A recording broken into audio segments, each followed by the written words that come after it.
In Baltimore and in the NBA Finals, but the good news is they're staggering these NBA and NHL Finals. Everyone knows my heart is with the puck and with hockey, and there's a little piece of my heart in Nashville to start with, and over my right shoulder here as the Predators jersey's been hanging up here this week, and my fang fingers have been coming out, and you know of my disdain for all things Pittsburgh and the Pittsburgh Penguins, so this has been a delicious little Stanley Cup Finals, even more so seeing all the fun my old friends are having with the mustard that's now the yellow down on Nashville's Music Row. And what a crowd, what a scene. Chad Withrow hosts sports radio down in Nashville at 104.5 The Zone. He is the host of the Midday 180 as well as Primetime, and you can follow his journey at Withrow Zone. That's WITHROWZONE. I was down in Nashville back in December with my boy Stevie Gorman from the Black Crowes, rocking some Led Zeppelin, and I down there, man. The bandwagon is large, Nestor. There's no doubt about it. It's funny you referenced Steve Gorman. I was actually leaving the press box area with him last night, walking down to the locker rooms, and he said, this is the first time he's been credentialed for Preds games during the Stanley Cup Final, and he actually had a couple of loud outbursts on the first two goals for the Preds. A couple of Pittsburgh Post-Gazette writers turned around and gave him the evil eye, and he just basically told him to deal with it at that point. I think that properly sums up the feeling and the atmosphere here in Nashville. It's been incredible to see what this city has turned into during this playoff run, and for each of these games, really, but especially culminating with the Stanley Cup Final. And you look around downtown, there's 60,000 people roaming the streets of Nashville with blocks of streets on Broadway shut down for the bars and pregame concerts and everything else. I feel like I'm really missing out on stuff, dude. I've been down there a million times for hockey games, and, Trotzy and I have been close all these years, which is how I have jerseys laying around here with my name on them that he made me over the years, and I used to see Garth Brooks and some country stars down there, but, I saw Carrie Underwood talking after the first period about Nashville, and, she's still a little bit new to stardom and married into the family and, all of that stuff. I was there at the beginning of the beginning. This was never a franchise that had poor support. I never went to Predators games where there were empty seats. There was always excitement there. Even when the team, nobody even knew what hockey was, there was something about that franchise that always had a little bit of a buzz. I went to the first ever playoff game down there, I guess it was almost 15 years ago now, and there was buzz then. But what I've seen here this week, I'm not shocked that it grew to this. I'm not shocked that there's a bandwagon, and I'm not shocked that people in the South that maybe are football fans or NASCAR fans, whatever they are, would like hockey. Hockey's awesome, man. Absolutely. And you know what? If Nashville is not the it city in America, it's one of the it cities right now. That's why you have Charles Barkley at the game on Monday. You've got Carrie Underwood in the same suite. Obviously, her husband, Mike Fisher. You got Jason Aldean. You got the country music flavor with Dirk Bentley. Nicole Kidman is there with Keith Urban. It's become the cool thing to do. And to your point about going back years where the Preds always had support, they always had that 10 to 12,000 people that showed up for every single game.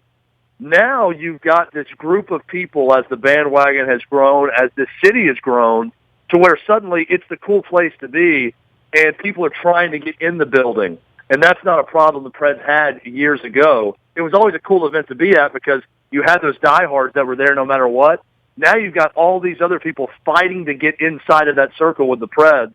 That's a nice putt to be in if you're the Nashville Predators organization. Well, I would also say, from the Predators standpoint, for Game 6, and, I'm jumping online right now to try to figure out, how much money it would cost, but to see them raise a Stanley Cup and have that opportunity in Nashville on Sunday would be, the tickets are $200 in Pittsburgh for Game 5. They're started $1,500 right now out online to get in for Game 6. It just ramps up to a different level, and I think people want to be a part of it. To your point, the stars are all there, and come on, it's Nashville, man. How often do you really go a week without running into someone semi-famous in the country music circle in that town? You probably don't go a week without running into somebody.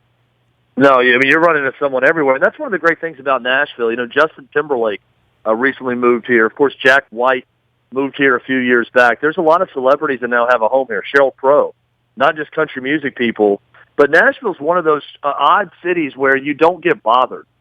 People are accustomed to seeing celebrities here, and the locals really go out of their way to not go up and ask someone for a picture or for an autograph if they're out having coffee somewhere around town. You'll see Nicole Kidman in Green Hills here in Nashville all the time, and people very rarely bother them, and that's what celebrities love about it.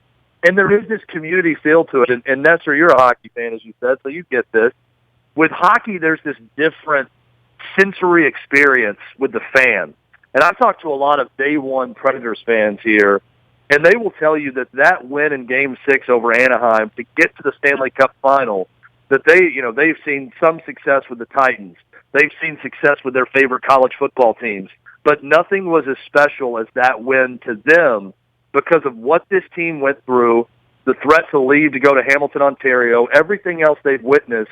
This has been that much more special for those people, and you're seeing that all through the city. I've known David Poile since 1984, so there is definitely a part of me when I put the sweater on that I remember, covering the teams here in Baltimore and in D.C. back in the late 80s and early 90s. There's a lot of relationship there, but I couldn't help but, in the second period of Game 4 when things started to really lean the right direction against Pittsburgh. And look, we all hate Pittsburgh, dude. This is Baltimore, right? So it's right. not – I'm a Caps fan. It's not hard to hate on the – I mean, I could root for anybody but Pittsburgh, quite frankly. We're on the same team here but for the next couple weeks. Yeah, there's a thing with the Predators, though, for me that I kind of feel sad for Barry a little bit, right? I mean, that he's not a part of this because – he built this thing. He engineered all this stuff along with David. He's not there now for this, but he was there for all of it but this, right?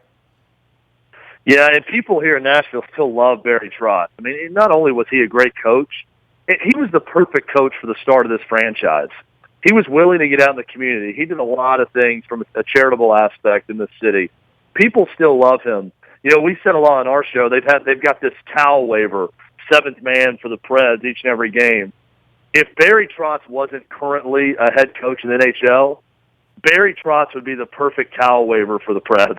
He would get the biggest ovation. Now, I know that would be uncomfortable for everyone, and he probably wouldn't want to do that. Oh, the best part about it was it would be uncomfortable for the Penguins. For yeah, I mean, people would go absolutely nuts for Barry Trotz if he was in that role. He would get, everybody's standing anyways, but he would get the loudest standing ovation because people in Nashville still love him. And you mentioned David Poile. All these international guests we've had on, guys from Canada, guys who've covered the league for years, we asked them, who are you most excited about with this Preds run? To a man, they'll all say David Poile, that they're most excited for him and what he's gone through in his career and just how good of a guy he is. And, of course, one of the best hockey minds out there to finally reach this pinnacle. It's got to be incredible for him to witness this because my association with the Nashville Predators, I was at a hockey game at the Super Bowl in 1998 in San Diego, and I went up to Anaheim to go to a hockey game like on the Tuesday night. We were broadcasting from Radio Row out there, and I'm up in the press box at an Anaheim Duck. I think they were playing the Florida Panthers or something, and Poile was sitting next to me in the press box, and he said, hey, I just got a job as the GM of the Nashville Predators. I'm like, really? He said, I hired Trotzy as my coach, and I'm like, really? And literally, I came back from the Super Bowl. I went to Australia for a month, and then I came home from the Super Bowl, and there was a little box waiting for me, and in that box was a Predators hat, and it was one of those mesh things that they just threw together back then, and a white Nashville Predator t-shirt with the logo on it, and it didn't even occur to me until in the middle of the game when I put my picture up of my mustard jersey that the Predators have a completely different logo now. They have like a side look to the saber tooth on the front that wasn't there on the front of it 20 years ago. And so David Poile was literally every brick built from the ground up comes from the guy who built the Capitals that I fell in love with back in the 80s, So there really is a hell of a lineage here between if you're a Capitals fan and a longtime Capitals fan that we would hate the Penguins and be really rooting hard for Nashville. And quite frankly, I don't know how long that party would last if they were to win this thing on Sunday night in that way. Well, it's funny, too, because David Poile, you're just talking about, and everything you're saying about him is absolutely true. It's the type of guy that he is. We had him on our show last week, and when he took that, you started a franchise in Vancouver. Maybe the Poile family, they're just builders, and that's what they want to do. And that's, for David Poile to witness that season in 1998, in the first season, and see where it has gone and where this franchise has gone from then, it's just amazing to think about what he's seeing and what he's feeling in that press box every time the Preds win a playoff series, or now as they win games in the Stanley Cup Final. He is Chad Withrow. He is Withrow Zone out on Twitter. He is the host of the Midday 180 in prime time on 104.5 The Zone in Nashville, where everybody's either hungover or about to be hungover here through this Stanley Cup run this week with the Predators and the Penguins. Dude, we will be watching from up here. My wife and I met at a hockey game, and as I pointed out, my relationship with the Predators, it doesn't feel still like my team, even though I can't tell you how many times I've done fang fingers down there, but it certainly will feel great if you guys get this parade and get it done for Gorman, and to see all those people down there excited. I was down there for the Music City Bowl when Gorman put on his Zeppelin thing, and with Tennessee in that bowl game and Nebraska coming in, there literally were like 50,000 people in downtown, and I watched it, but the sea of gold down there is really an amazing thing, and I hope you guys continue to have fun with this and see this through, and I think we're all in this together to make sure Pittsburgh never has another parade. It's incredible, Nestor, and we welcome you on the bandwagon. So you join up, wear the gold, whatever it takes.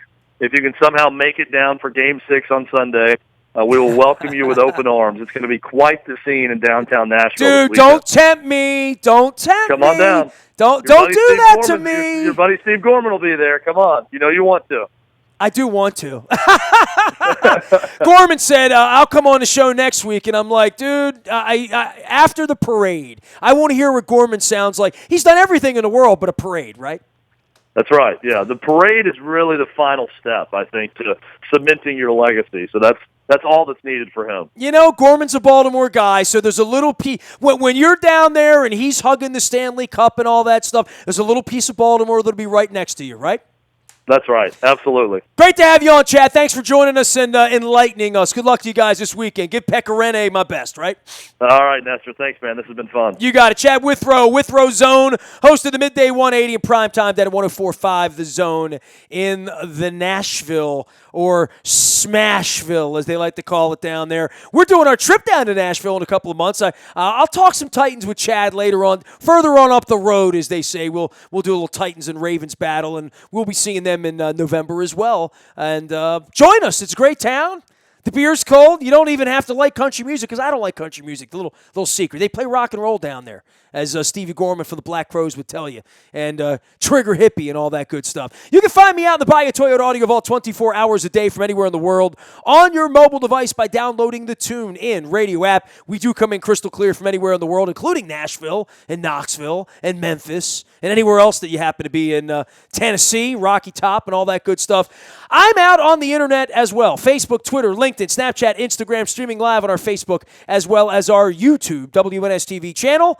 I am Nestor. We are WNST.net, AM 1570, and WNST Towson, Baltimore. And we never stop talking Baltimore sports.